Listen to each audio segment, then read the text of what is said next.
अब हमारे पास देखो ये तीसरा सवाल। तो इसे कैसे करना है, इसमें क्या दे रखा है हमें कि दे रखा है एक ही आधार पर बन रही है। कौन सा आधार है? बी सी आधार। कौन सा? ये एक ही आधार पर दो त्रिभुज ए बी सी। ये वाला त्रिभुज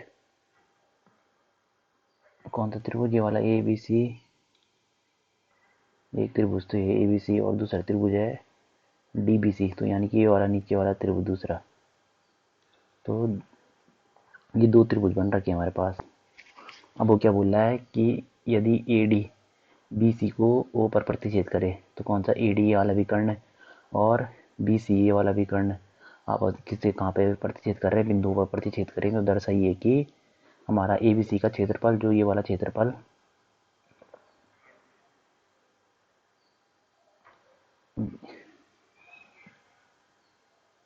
ये वाला क्षेत्रफल और इसके क्षेत्रफल के का अनुपात क्या होगा? ए ओ अपॉन डी ओ के अनुपात के बराबर होगा। यानी इन दोनों त्रिभुजों के क्षेत्रफल का अनुपात। तो हम इस देख कैसे करेंगे? तो सबसे पहले हमें त्रिभुज के क्षेत्रफल में क्या चाहिए रहता है? हमें त्रिभुज के क्षेत्रफल में क्या चाहिए रहता है? सबसे पहले लंब चाहिए रहता है, क्योंकि त्रिभुज का क्षेत्रफल बराबर क्या होता है? हमारे पास त्रिभुज का क्षेत्रफल होता है 1/2 लंब गुणा आधार। तो लंब गुणा आधार, तो आधार तो है हमारे पास ए बी सी वाले क्षेत्रफल। इसका आधार तो क्या है हमारे पास? बी सी हो गया, बी सी आधार है। और हमें क्या चाहिए? लंब चाहिए। तो लंब तो है नहीं, तो क्या करेंगे हम? सबसे पहले लंब बना दिया हमने। तो अब देखो हमें लंब चाहिए, तो हमने सबसे पहले क्या कर दिया? यहाँ से एक लंब डाल दिया। ये एक लंब हमने डाल दिया, क्योंकि ए बी सी का हमारे पास लंब नहीं है ना, तो ये हमने लंब डाल दिया यहाँ पे। और फिर कौन से? ये बी कौन सा क्षेत्र? सी बी डी वाले त्रिभुज का एक लंब और डाल दिया, क्योंकि हमें क्या चाहिए? क्षेत्रफल चाहिए इसका। तो यानी कि इसमें भी हमें लंब की जरूरत पड़ेगी। तो ये हमने ये डाल दिया लंब, दूसरा लंब। तो ये दूसरा लंब डाल दिया हमने इसमें। कौन सा? ये वाला। इसे नाम दे दिया हमने पी। ए पी लंब है और ए डी लंब। ये एक को मान लिया हमने ए डी लंब, दूसरा मान लिया हमने ए एम डी एम लंब। अरे यार डी नहीं, वो डी तो यहाँ पहले ले रखा है। तो ये ले लिया हमने ए पी और ये ले लिया हमने डी एम। तो ये लंब पड़ गया। अब देखो इसमें क्षेत्रफल निकालेंगे। सबसे पहले हम किनका? हमें क्या चाहिए? इन दोनों का क्षेत्रफल चाहिए ना। तो यही लिख दिया हमने सबसे पहले ट्राइंगल। तो सबसे पहले हम लिखेंगे क्षेत्रफल of A B C upon क्षेत्रफल किसका? तो सबसे पहले तो हम रचना लिखेंगे ना कि क्या रचना की हमने। तो सबसे पहले हमने रचना क्या, तो इसमें क्या किया हमने? क्या किया हमने? ए पी लंब डाला किस पर? ए पी लंब डाला बी सी पर। यानी ये लिखेंगे हम कि ए सी। हमने लिख दिया इसमें कि हमने क्या किया? ए पी व डी एम दो लंब किस पर डाल दिए हमने? दो लंब बी सी भुजा पर डाले। बी सी भुजा पर लिए हमने, दो लंब ले लिए हमने। तो अब हमारे पास क्षेत्रफल क्या हो जाएगा? Area of A B C upon area of D B C बराबर क्या हो जाएगा? 1/2 एरिया। तो लंब कितना है इसका? पहले वाले ए बी सी वाले का है ए पी और आधार कितना है? B C. फिर इसका 1/2 लंब कितना है इसका? D M. आधार कितना हो गया हमारे पास? इसका आधार भी बी सी तो है दोनों का। जिस पे लंब पड़ता है वही आधार होता है। तो ये आज दोनों में लंब बी सी पे पड़ रखा, तो ये हो गया। अब हमारे पास कट के कितना आ गया? ये बी सी से बी सी कट गया, 1/2 से 1/2 कट गया, तो बी सी अपॉन ये आ गया हमारे पास ए पी अपॉन ये इससे कट गया ना, और ये वाला भी इससे कट गया, तो ये आ गया A P upon D M. तो area of A B C upon area of D B C equal to आ गया A P upon D M. अब हमें क्या चाहिए? हमें तो ये चाहिए ना, ए ओ चाहिए। तो हम क्या करेंगे, ए ओ चाहिए और यहाँ से क्या चाहिए, हमें ओ डी चाहिए, ये ना ए ओ चाहिए और ओ डी चाहिए। तो अब हम क्या करेंगे यहाँ पे, अब हमने क्या किया कि अब हमें चाहिए क्या, हमें तो ए पी की जगह क्या चाहिए, ये हो। तो हम क्या करेंगे, ये वाला त्रिभुज है जो हमारे पास, जो ये वाला त्रिभुज है और ये वाले त्रिभुज को अगर हम समरूप सिद्ध कर देंगे तो इनके संगत भुजाओं का अनुपात बराबर हो जाएगा। यानी कि हम क्या कर सकते हैं इसमें, ए पी का अनुपात अपॉन एम डी का अनुपात बराबर ए ओ का अनुपात अपॉन ओ डी का अनुपात कर सकते हैं, क्योंकि तब संगत भुजाओं का अनुपात बराबर हो जाएगा। यानी कि हमें ये दो त्रिभुज क्या करने पड़ेंगे, समरूप करने पड़ेंगे। तो यहाँ पे सबसे पहले हम क्या किया, हमने क्या किया, ट्राइंगल ए पी ओ व ट्राइंगल, किसे ले लिया, ट्राइंगल, हमने ले लिया ट्राइंगल डी एम ओ, ये दो ट्राइंगल ले लिए हमने। अब देखो ये दो ट्राइंगल ले लिए हमने। अब हमें सबसे पहले क्या दिख रहा है, हमें यहाँ पे कुछ समरूप, यहाँ पे हमें अगर हम इसके क्या कर दें, तीनों एंगल, दो एंगल बराबर कर दें तो ये तब भी समरूप हो जाएगा। या फिर ऐसा कर दे, एक एंगल यानी कि ऐसे ऐसे लगा दें, अगर दो भुजाएं समानुपाती कर दें दोनों ट्राइंगल की और एक एंगल को बराबर कर दें तो ये हमारे पास समरूप बन जाएगा। तो सबसे पहले हमें क्या दिख रहा है, हमें यहाँ पे क्या दिख रहा है कि जो ये वाला कोण है और ये वाला कोण हमारे पास क्या है, समरूप है ये दोनों कोण। तो यहाँ पे सबसे पहले क्यों, ये क्यों शीर्ष विमुख कोण है ये, तो यहाँ पे हो जाएगा angle A O P equal to हो जाएगा एंगल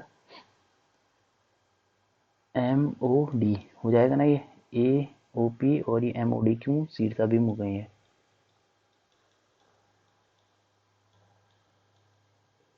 ये है हमारे शीर्ष विमुख कोण।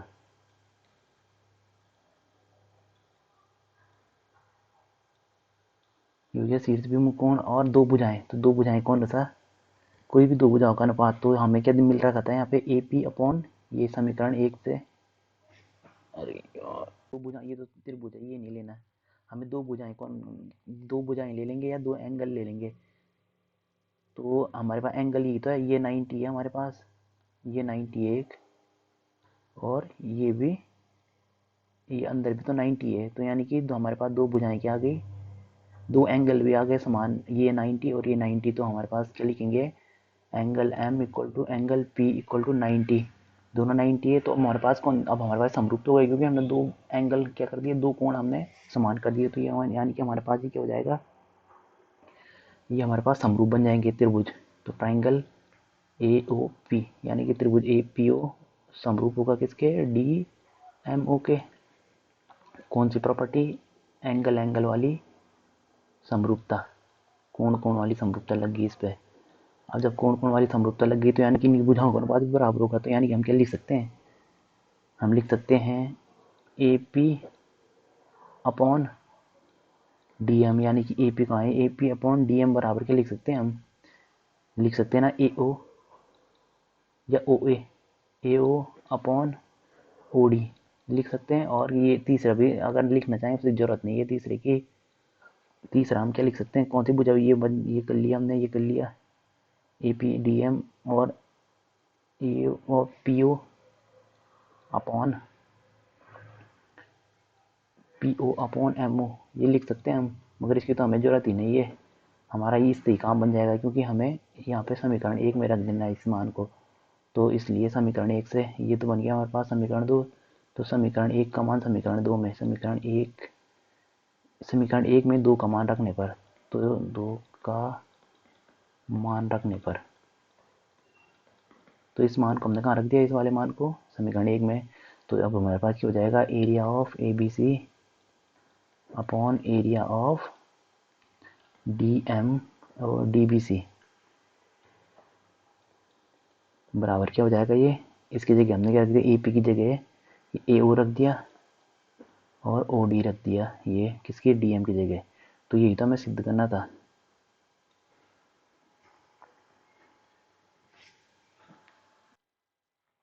अब देखो यदि हमें दो समरूप त्रिभुज दे रखे हैं तो दो समरूप त्रिभुज, समरूप यानी कि इनके तीनों कोण बराबर होंगे और भुजाओं का अनुपात बराबर होगा।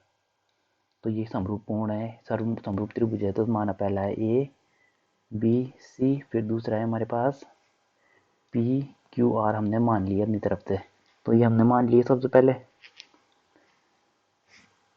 तो अब ये क्या बोल रहा है कि सिद्ध कीजिए, अभी भी क्या बोला है, इनके क्षेत्रफल भी बराबर है, इसके क्षेत्रफल और इसका क्षेत्रफल बराबर है। अगर इनका क्षेत्रफल भी बराबर तो सिद्ध कीजिए कि दोनों त्रिभुज समरूप हैं और साथ में सर्वांग सम बन जाएंगे। अगर क्षेत्रफल बराबर होगा, समरूप त्रिभुज होगा, क्षेत्रफल बराबर होने पर वो क्या बन जाते हैं, सर्वांग सम बन जाते हैं। ये पूछ रहा है ये कि हमें ये सिद्ध करना है। तो हमारे पास सबसे पहले दिया है, सबसे पहले क्या दिया है हमें कि area of A B C, ये दे रखा है ना कि क्षेत्रफल बराबर हो, तो area of A B C और एरिया बराबर है area of P Q R के, ये हो गया। अब साथ में उसने ये भी दे रखा हमें कि ये त्रिभुज क्या है, समरूप है। तो ये क्या बोल रहा है कि ट्राइंगल ए बी सी समरूप है ट्राइंगल पी क्यू आर के। अगर ये समरूप है, अगर ये समरूप है तो इसलिए क्या हो जाएगा, हमारा संगत भुजाओं का अनुपात बराबर होगा, यानी कि ए ये क्या हो जाएगा, संगत भुजाओं का अनुपात बराबर तो होगा। और साथ में क्या होगा, इनका क्षेत्रफल, हमें क्षेत्रफल दे रखा है ना, तो यानी कि क्षेत्रफल, हमारा क्षेत्रफल संगत भुजाओं के अनुपात के वर्ग के बराबर हो जाएगा। यानी कि जो हमने पर में पढ़ी थी कि एरिया ऑफ जो समरूप भुजाओं का, समरूप क्षेत्र त्रिभुजों का, तो उनका, उनकी भुजाओं का अनुपात का वर्ग होता है, तो ये होता है। तो ये कर दिया हमने, area of A B C upon area of P Q R बराबर कितना, संगत भुजाओं का अनुपात के बराबर। तो संगत भुजा कौन सी है इसकी, इसकी है हमारे पास ए बी बी सी सारी है, तो ए बी का अनुपात अपॉन बी सी का, ए बी अपॉन इसका अनुपात इसके साथ होगा, तो ये हो जाएगा A B upon P Q बराबर का वर्ग, स्क्वायर भी तो है, और फिर हो जाएगा A B C upon Q R का स्क्वायर, इसका इसके साथ, और फिर A C upon P R का स्क्वायर। अब हमें क्या दिख रहा है, ये क्या बोल रहा है कि ये दोनों बराबर है ना, यानी कि ए आर और ये दोनों बराबर हैं, यानी कि आपस में क्या हो जाएंगे, कट जाएंगे, ये डिवाइड हो जाएगा 1 से। तो कितना हो जाएगा, ये A B upon P Q का स्क्वायर बराबर P C upon Q R का स्क्वायर बराबर A C upon P R का स्क्वायर। तो यहाँ से हमें क्या मिल गया, तो यहाँ से हमें मिल गया, सबसे पहले तो हम इस 1 को इसके साथ ले रहे हैं, तो यानी कि हमें मिल गया ए बी का स्क्वायर अपॉन पी क्यू का स्क्वायर बराबर 1।